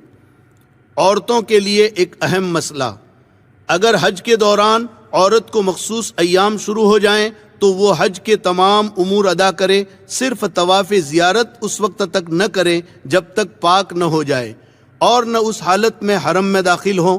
اس تاخیر سے اس پر دم واجب نہ ہوگا اور نہ گناہ ہوگا، البتہ پاک ہو جانے کے بعد پھر طواف زیارت میں تاخیر نہ کرنا چاہیے۔ اور اگر حج میں مخصوص ایام اخیر میں شروع ہوئے اور طواف زیارت نہ کر سکی اور حج کے فوراً بعد اس کی روانگی کا وقت بھی آ گیا اور ابھی اس کے ذمے طواف زیارت باقی ہے تو یہ عورت کیا کرے گی؟ تو اس میں آپ اچھی طرح مسئلہ سمجھ لیں کہ حج کے بعد عورت کا قافلہ روانہ ہو رہا ہے اور اس کے لیے رکنے کی کوئی شکل نہیں ہے، تو اس عورت کے لیے مسئلہ یہ ہے کہ اسی ناپاکی کی حالت میں کپڑا اچھی طرح لپیٹ کر استغفار کرتے ہوئے طواف زیارت کر لیں اور اس کے بعد حرم میں بڑے جانور کی قربانی کرا دیں۔ حج کا چوتھا دن 11 ذی الحجہ۔ آج حج کا چوتھا دن ہے، آج آپ کو زیادہ کام نہیں کرنا ہے۔ اگر 10 تاریخ کو قربانی کی تھی اور طواف زیارت نہیں کیا تھا تو اس کو آج کر لیں، اور اگر کر لیا تھا تو ٹھیک ہے۔ آج کا خاص کام تینوں شیطانوں کو 7 کنکریاں مارنا ہے۔ اس کا وقت زوال کے بعد سے صبح صادق تک رہتا ہے، لہٰذا اس میں جلد بازی بالکل نہ کریں۔ پہلے چھوٹے شیطان کو 7 کنکریاں ماریں، ہر کنکری کے ساتھ یہ دعا بھی پڑھتے جائیں جو پہلے بتائی تھی، بسم اللہ اللہ اکبر رغمن للشیطان ورزن للرحمن، شیطان کو ذلیل کرنے کے لیے اور رحمان کو راضی کرنے کے لیے میں کنکری مار رہا ہوں۔ چھوٹے شیطان کو 7 کنکریاں مار کر مجمع سے تھوڑا ہٹ کر قبلہ رو ہو کر ہاتھ اٹھا کر دعا کریں، یہ دعا کی قبولیت کی جگہ ہے۔ پھر درمیانی شیطان کو اسی طرح 7 کنکریاں ماریں، پھر مجمع سے تھوڑا ہٹ کر دعا کریں، یہ بھی دعا کی قبولیت کی جگہ ہے۔ پھر بڑے شیطان کو بھی ترتیب وار 7 کنکریاں ماریں اور یہاں دعا نہ کریں۔ اس کے بعد رات مینا میں ہی گزاریں۔ حج کا 5واں دن 12 ذی الحجہ۔ اگر کسی وجہ سے 10 اور 11 کو آپ قربانی اور طواف زیارت نہیں کر سکیں تو آج اس سے فارغ ہو جائیں۔ آج مغرب تک کسی حالت میں طواف زیارت کر لینا ہے، اگر آج مغرب تک نہیں کر سکے، کم از کم 4 چکر بھی نہیں ہو سکے تو دم دینا پڑے گا، اور اگر مغرب تک 4 چکر پورے ہو گئے تو دم نہیں آئے گا، باقی چکر مغرب کے بعد پورے کر لیں، اس کے بعد سعی کر لیں۔ آج کا خاص کام تینوں شیطانوں کو ساتھ ساتھ کنکریاں مارنا ہے، بالکل اسی طرح جیسے کل مار چکے ہو۔ ہر کنکری کے ساتھ دعا پڑھنی ہے، پہلے اور دوسرے شیطان کو کنکری مار کر مجمع سے تھوڑا دور ہٹ کر دعا کرنی ہے، تیسرے شیطان کو کنکری مار کر دعا نہیں کرنی ہے۔ آج یعنی 12 تاریخ کو بھی کنکری مارنے کا وقت زوال سے اگلے دن کی صبح صادق تک ہے، لہٰذا جلد بازی نہ کریں، رات میں بھی مار سکتے ہیں۔ اس کے بعد 13 تاریخ کی رمی اختیاری ہے، آپ اگر کرنا چاہیں تو کریں، ورنہ نہیں۔ قرآن نے دونوں آپشن دیے ہیں۔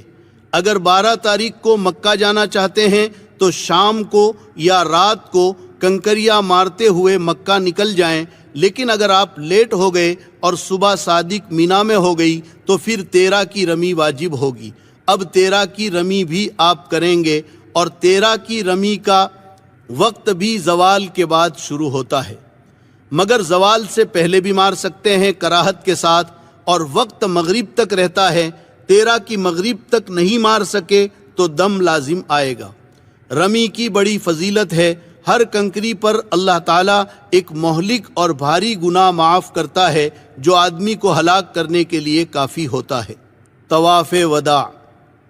اب اللہ نے آپ کا حج پورا کر دیا، اب آپ پر کوئی خاص کام باقی نہیں رہا، صرف ایک کام رہ گیا، وہ یہ کہ جب آپ مکہ مکرمہ سے رخصت ہوں گے تو آپ کو رخصتی طواف کرنا ہے، جس کو طواف وداع کہتے ہیں۔ وہ بھی صرف طواف ہے، اس میں سعی نہیں ہے۔ اس میں بھی سہولت ہے، بالکل نکلتے وقت اگر موقع نہیں مل سکا تو کوئی حرج نہیں۔ حج کے بعد مکہ میں جتنے دن آپ رہیں گے تو اس میں آپ نفلی طواف تو کریں گے ہی، تو جو آخری طواف آپ نے کیا ہے وہ رخصتی طواف سمجھا جائے گا۔ لیکن اگر آپ کو پتہ ہے اور نکلنے کا وقت معلوم ہے اور موقع ہے تو آخری طواف دھیان کے ساتھ ضرور کر لیں۔ یہ الوداعی طواف شاید کوئی حاجی ہو جو روئے بغیر کرتا ہو، لوگ ہچکیاں مار کر روتے ہیں، یہ آخری طواف ہے، پتہ نہیں پھر نصیب ہوتا ہے یا نہیں۔ 25 دن اور 1 مہینے میں آپ کا دل بیت اللہ سے ایسا لگ چکا کہ آپ اپنے آنسوؤں پر قابو نہیں کر سکتے۔ سوچو میرے آقا مدنی صلی اللہ علیہ وسلم پر کیا گزری ہوگی جب مکے والوں نے ہجرت کرنے پر مجبور کر دیا۔ آپ کے 53 سال مکہ مکرمہ میں گزرے تھے، بچپن بھی یہاں گزرا تھا، جوانی بھی یہاں گزری تھی، جبریل امین پہلی وحی بھی یہاں لے کر آئے تھے، آپ کو کتنا بھاری پڑا ہوگا۔ آپ مکے سے باہر نکل کر ایک ٹیلے پر چڑھ کر مکے کی طرف حسرت بھری نگاہ ڈال کر روتے ہوئے کہہ رہے ہیں، یا ارض مکہ انکی لخیر ارض اللہ و احب ارض اللہ، اے سرزمین مکہ تو اللہ کی زمینوں میں سب سے زیادہ پیاری اور سب سے زیادہ محبوب ہے، مگر یہ تیرے اندر رہنے والے مجھے رہنے نہیں دیتے، اگر یہ مجھے نہ روکتے تو میں کہیں نہ جاتا۔ پھر مدینے کی طرف چل دیے، آپ کی آنکھوں سے آنسو جاری ہے۔ راستے میں اللہ نے قرآن اتارا، ان الذی فرض علیک القرآن لرادک الی معاد، میرے محبوب جس اللہ نے آپ کے اوپر قرآن اتارا ہے وہ اللہ آپ کو عزت اور اکرام کے ساتھ دوبارہ مکہ لائے گا۔ بہرحال الوداعی طواف میں رونا یہ قبولیت کی نشانی ہے۔ اب آپ کو جو دن مکہ مکرمہ میں رہنے کے لیے مل جائیں اس کو خوب غنیمت سمجھیں اور اللہ کا شکر ادا کریں کہ اللہ نے آپ کو یہ سعادت نصیب کی ہے۔ دن رات میں جتنا ہو سکے نفلی طواف کریں، نفلی عمرہ کریں، اپنے لیے، والدین کے لیے، محسنین کے لیے، رشتہ داروں کے لیے اور پوری امت کے لیے دعائیں کریں۔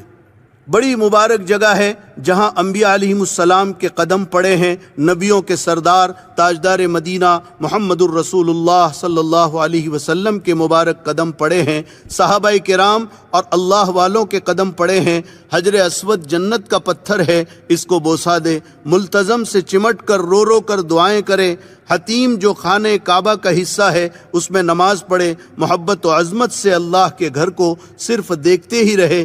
کیا پتہ ان مبارک جگہوں پر پھر حاضری کی سعادت میسر آتی ہے یا نہیں، کتنے لوگ امیدیں لے کر دنیا سے چلے گئے اور موقع نہیں مل سکا، اور اللہ نے آپ کو سنہرا موقع دیا ہے، اس لیے اس کو خوب غنیمت سمجھیں اور اللہ کی رحمتوں اور نعمتوں کو جتنا لوٹ سکے لوٹیں۔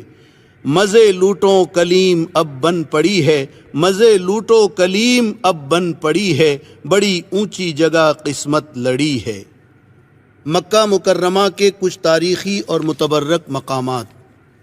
جنت المعلی مکہ مکرمہ کا قبرستان ہے۔ یہ جنت البقیع یعنی مدینے کے قبرستان کے بعد تمام قبرستانوں سے افضل ہے۔ ہزاروں صحابہ کرام اور اولیاء عظام اس قبرستان میں مدفون ہیں۔ حضور اکرم صلی اللہ علیہ وسلم کی پہلی بیوی حضرت خدیجۃ الکبریٰ رضی اللہ تعالی عنہا بھی اسی قبرستان میں مدفون ہیں۔ اس کی زیارت بھی مستحب ہے۔ جبل ابو قبیس مسجد حرام سے باہر صفا سے متصل ایک پہاڑ ہے، جس پہاڑ پر چڑھ کر حضور اکرم صلی اللہ علیہ وسلم نے قریش کو اسلام کی پہلی دعوت دی تھی۔ یہاں بنو ہاشم آباد تھے، اور اسی پہاڑ کے ایک حصے میں وہ گھاٹی تھی جس میں 3 سال تک حضور اکرم صلی اللہ علیہ وسلم کے ساتھ بنو ہاشم کا بائیکاٹ ہوا تھا۔ صفا سے ملے ہوئے پہاڑ کے اس حصے میں آج شاہی محل بنا ہوا ہے، جبکہ سامنے والے حصے میں حکومت نے سرنگیں نکالی ہے۔ تصویر میں آپ دیکھ رہے ہیں۔ روایتوں میں ہے کہ یہ وہ پہاڑ ہے جس کو کائنات کی تخلیق کے وقت اللہ تعالیٰ نے سب سے پہلے پیدا کیا تھا۔ مولد النبی یہ وہ جگہ ہے جہاں حضور اکرم صلی اللہ علیہ وسلم کی پیدائش ہوئی۔ صفا مروہ سے باہر والے صحن کے سامنے کے حصے میں جو عمارت اور لائبریری